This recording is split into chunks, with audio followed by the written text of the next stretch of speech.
Hello friend. तो आज एक नई वीडियो में आपका स्वागत है।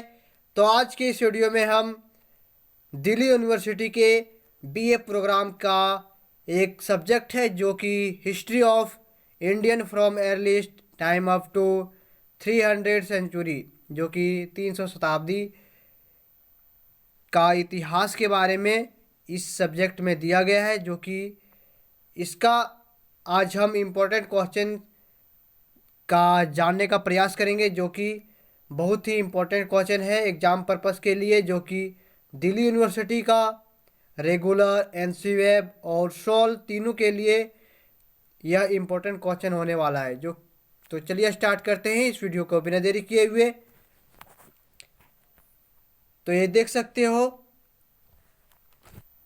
बीए प्रोग्राम रेगुलर, एनसीवेब और सोल, जो कि दिल्ली यूनिवर्सिटी का ये तीनों कॉलेज है। तो बीए प्रोग्राम का यह हिस्ट्री का सब्जेक्ट है, जो कि history of Indian from earliest time up to 300 century, जो कि फर्स्ट सेमेस्टर का यह सब्जेक्ट है। तो इसका इम्पोर्टेंट क्वेश्चन में सबसे पहला क्वेश्चन आता है, जो कि इंग्लिश मीडियम वाला देख सकते हो और हिंदी मीडियम वाला। यहाँ पर प्रारंभिक भारतीय इतिहास की पुनर्रचना के लिए पुरातात्विक स्रोतों के महत्व की चर्चा कीजिए या फिर विवरण कीजिए। और इंग्लिश मीडियम के लिए discuss the importance of archaeological sources for the reconstruction of yearly Indian history. तो इस प्रकार से क्वेश्चन पूछा जाता है।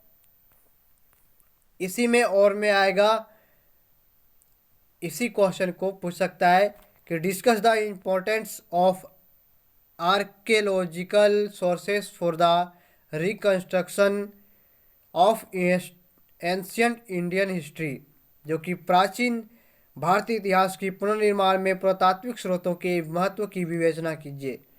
या फिर इसी क्वेश्चन को पूछ सकता है कि examine the significance of literary and archaeological sources for the reconstruction of ancient Indian history, जो कि प्राचीन भारतीय इतिहास की पुनर्गठन के लिए साहित्य एवं पुरातात्विक स्रोतों के महत्व का परीक्षण कीजिए।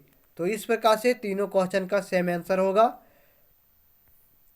इसके बाद दूसरा क्वेश्चन में पूछ सकता है कि briefly describe the importance features of the palaeolithic culture of India, जो कि भारतीय प्रशासन संस्कृति की प्रमुख विशेषताओं का संक्षिप्त में विवरण कीजिए। तो ये हिंदी मीडियम के लिए था। इस प्रकार से क्वेश्चन पूछा जाता है।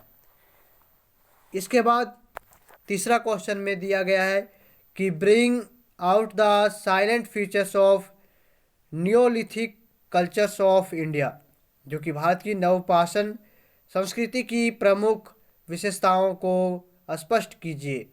इस प्रकार से क्वेश्चन पूछा जाता है। इसके बाद चौथा क्वेश्चन में पूछा गया है कि हड़प्पा सभ्यता के भौगोलिक विस्तार एवं नगर योजना की विशेषताओं पर चर्चा कीजिए। इसके बाद यहाँ पर नेक्स्ट क्वेश्चन में आता है पांचवा क्वेश्चन, जो कि उत्तर वैदिक कालीन लोगों की अर्थव्यवस्था एवं राज्य व्यवस्था की मुख्य विशेषताओं पर प्रकाश डालिए। इसके बाद छठा क्वेश्चन में पूछ सकता है कि महावीर, जैन एवं बौद्ध धर्म की मुख्य शिक्षाओं की विवरण कीजिए। इसमें से किसी एक का पूछ सकता है या फिर किसी दो का भी या किसी तीन का भी पूछ सकता है, जो कि बहुत ही इंपॉर्टेंट क्वेश्चन है। तो इसको आप जरूर करके जाना है। इसके बाद सातवां क्वेश्चन में पूछ सकता है कि अशोक के अभिलेखों के प्रकाश में उसके धम्म की विभिन्न विशेषताओं का परीक्षण कीजिए। या फिर इसी में क्वेश्चन पूछ सकता है कि अशोक के धम्म पर एक निबंध लिखिए, या फिर पूछ सकता है कि अशोक के धम्म नीति पर एक निबंध लिखिए। तो ये तीनों क्वेश्चन का सेम आंसर होगा। इसके बाद आठवां क्वेश्चन में आता है इम्पोर्टेंट क्वेश्चन आठवां में, जो कि trace the contribution of Kanishka to the history and culture of India, जो कि भारत के इतिहास एवं संस्कृति में कनिष्क के योगदान को रेखांकित कीजिए। इसके बाद 9वां क्वेश्चन आता है जो कि what is the significance of the Sangam Sangam age in Indian history discuss. जो कि भारतीय इतिहास में संगम युग का क्या महत्व है, इसका विवरण कीजिए। तो इस प्रकार से इस सब्जेक्ट में क्वेश्चन पूछा जाता है। इसके बाद 10वां क्वेश्चन में यहाँ पर दिया गया है जो कि प्राचीन भारतीय इतिहास की अध्ययन हेतु साहित्यिक स्रोतों के महत्व की मूल्यांकन कीजिए। इसके बाद इम्पोर्टेंट क्वेश्चन में आता है जो कि हड़प्पा सभ्यता के लोगों के समाज एवं धर्म का विवेचना कीजिए। जो कि इस सब्जेक्ट के लिए बहुत ही इम्पोर्टेंट क्वेश्चन है, जो कि यह हर साल पूछा जाता है हड़प्पा सभ्यता के बारे में, तो ये जरूर करके जाना है। इसके बाद नेक्स्ट क्वेश्चन आता है जो कि ऋग्वैदिक कालीन लोगों की सामाजिक एवं आर्थिक जीवन का वर्णन कीजिए। इसके बाद नेक्स्ट क्वेश्चन है कि बौद्ध धर्म का उदय के कारणों का विश्लेषण कीजिए।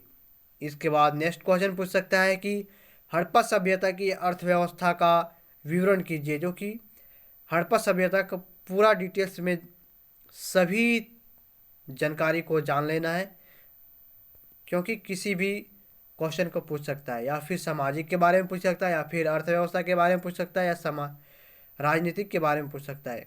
इसलिए हड़प्पा सभ्यता का पूरा तरह से पढ़ के जाना है।